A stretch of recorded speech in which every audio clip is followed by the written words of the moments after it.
السلام عليكم ورحمة الله وبركاته ولا ليجا قاليجا مالي وناكسن وولاشين حمد علي محمد halka aan naga socotaana waa Goodir Media ma aha muuqaal idinka qoslinaya anagana naga qoslinaya waxa idin wada waa muuqaal aad iyo aad u muruga badan oo aad ii taabtay aniga xanuun fara badan dareensiiyay maadaama aan ahay hooyo Soomaaliyeed muuqaalka aan idin wado waa wiil yar oo Soomaaliyeed oo 18 jir ah oo lagu haysto Liibiya waxa haysta magafe si xun oo arxan darro ah ayuu ula dhaqmaya waxaan idin shidayaa muuqaalka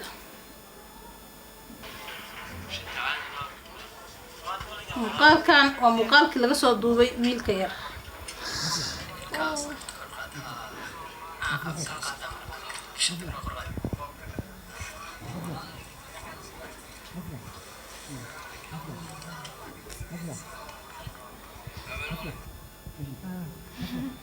والله بالله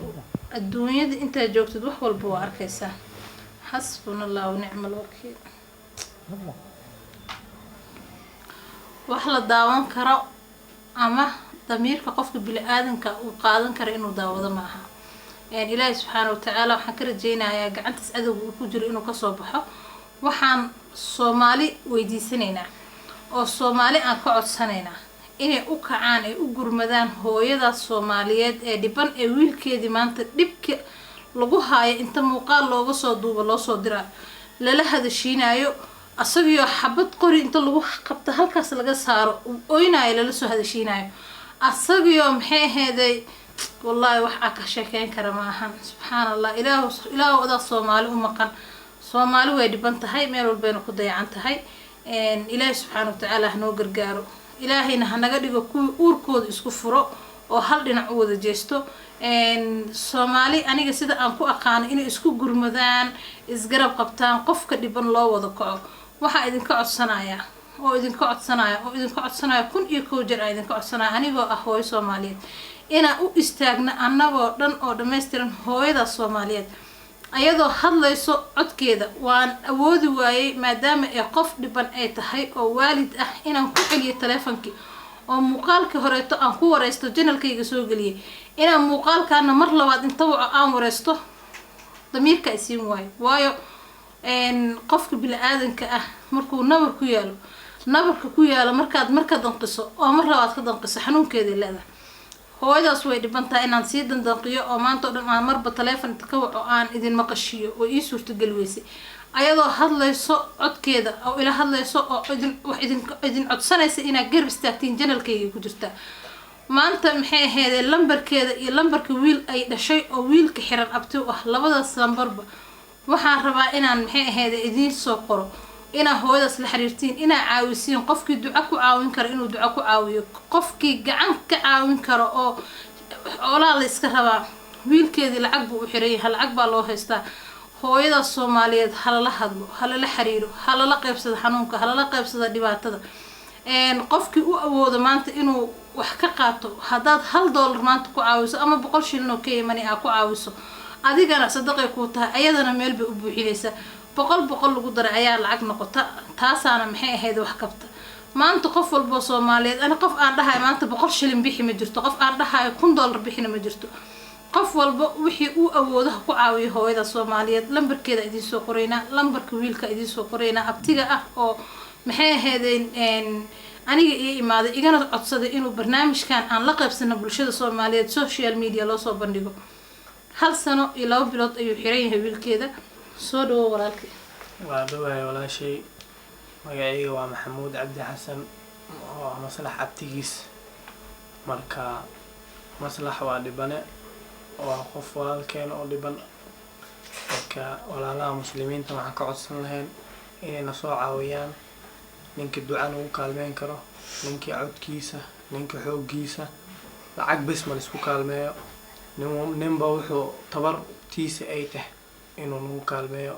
dad baa jira social media caanka oo halaas nagu kaalmeyn karo dad maxaa jira lacag haysto oo na kaalmeyn karo dad xoog iyo orod iyo dadaal noo kaalmeyn karaan jiraan marka walaalaha muslimiinta waxaan ka codsanaynaa inay yarkaas yar oo 15 sano jir ah oo iskool nooga maqnaa iskoolkii uu ka baxsaday iskoolkii waxaa ayaga oo badan oo 20 dhagaarayaan oo dhan ayaa usoo baxeen inay istimaac Nairobi ay aadaan meeshan section 1 istimaacina may gaarin dhaxda laga qabsado marka waxaa la dhahay Nairobi maxaan la geynaa Mareykanka la geeyni bilaashaan lagu qaaday ilaa Mareykanka lacagihii oo lagu qaaday ilaa ay xagga maqaayadii iyo baabuur raaci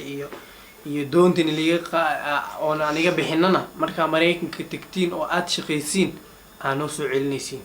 lambaraan siinayna wala qiyaame bismillahir rahmanir rahim geef meel kastuu jooga magaalada nala jooga ilaahay naga ka qabo ilaahay naga qabto ciyaalka waa ciyaal yar yar hadda dad saa u sii weyn ma oo ciyaal waa hadda 15 sano hadda cunugaas uu jiraa walaashiya dhashay walaashiya ayada naftirkeeda hadda ayada taa ashmaan inkastoo ayada jiroole iska xanuunsaneed markii hore haddana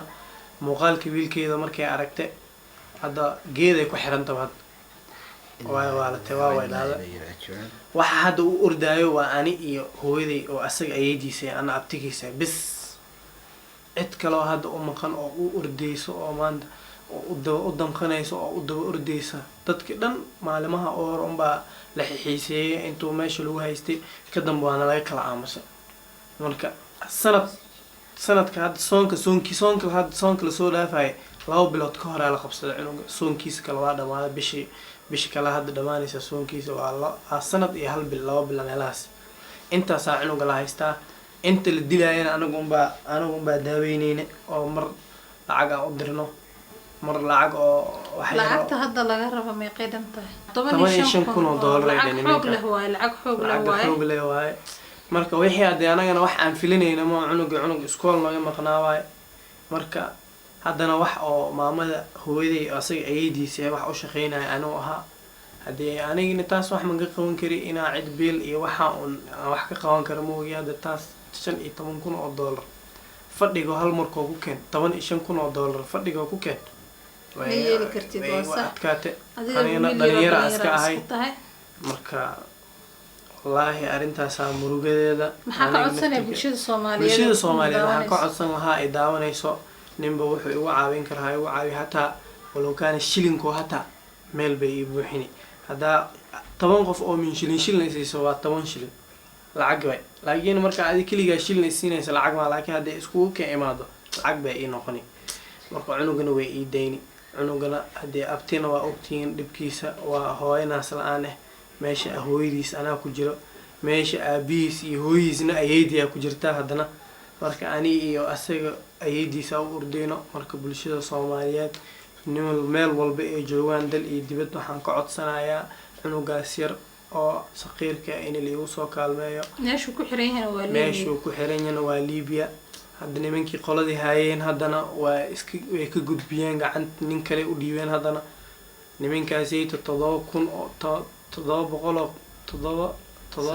kun ay qaateen $700 ay qaateen marka intaasna saan ku keenna Allah ilaahay un baa ogun الله إنت اللي منا ورجينا إن سيدو ونقصي هبضن كوبحضة أو محيه برشة الصوماليات دحض وحير الطويل كسر الصوماليات دبناها وعدو وقعنتي سكوت جرو وهبين إيمالين دبك ألبوها مقال أنت لقى صوت ولا صوت درايو هذا والله الكان لن ولا قسيبي مقالك كو أرك دونتين الكيسة ولا قبتي ولا قسيبي كورن أديبه كوابيسلو قدرين إلك أنكو حنونين ترتيب بينس أنت لقى قاتل لقى سيسي سبحان الله والله دبك إلى حنونك إلى إلهي كليها يا أب waxaan ka codsanayaa oo mar labaad iyo mar saddexaad iyo mar afraad iyo mar shanaad iyo mar lixaad baa idin ka codsanaa ilaa mar tobnaad idin ka codsanaa inaan u kacno wiilkaas yar ee Soomaaliyeed ee dhibanaha ah ee aan waalidka u nahay awlaadeena oo kale taa dhexda inaan u xirano inaan caawino inaan u gargaarno wixii aan ku caawin karno aan ku caawino waxaan ka rabaa lambarada lagala soo xiriirayo idinkala soo xiriirayo adinka lambarada laga soo xiriirayo waxa waay 0705688098 lambarka waa lambarka AGs ani hooyaday lambarka kale ani aan iska leeyahay waxa waay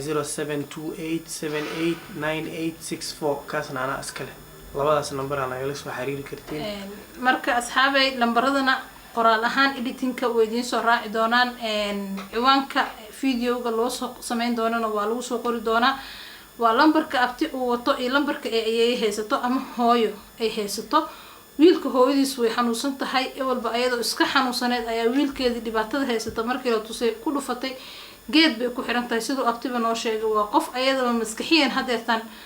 ilaahay u baahan in loo duceeyo laakiin ayadiis hooyo oo soo korsatay wiilka ayaa nool codkeedana waa idin la soo wadaagi doonaa insha Allah muuqaalka idinku soo raacin doonaa waxaan idinku codsanaynaa muuqaalkan muuqaalka ku xigo inuu noqdo muuqaal bulshada Soomaaliyeed ee u wada kaceen oo lagu farxo oo hooyadaas oo noo duceynayso oo faraxsan ayna la wadaagto insha Allah waxaan idin leeyahay intaas iyo nabadgelyo